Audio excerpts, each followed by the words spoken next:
A Inspección de Traballo vén de efectuar un requirimento ao Concello de Muros para rematar coa discriminación salarial e garantir o cumprimento do convenio colectivo, polo que o persoal laboral temporal debe percibir as mesmas retribucións que o persoal fixo.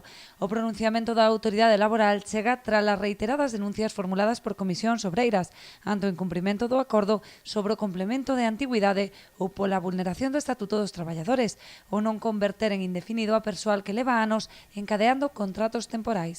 Ante este requirimento, o Concello convocou para o próximo luns unha mesa xeral de negociación co fin de elaborar a relación de postos de traballo. A este respecto, dende comisións agradecen a boa vontade amosada pola alcaldesa de Muros nas distintas xuntanzas nas que manifestou a súa intención de cumprir co requirido. De feito, xa se comezou a aboar o complemento da antigüidade á parte do persoal.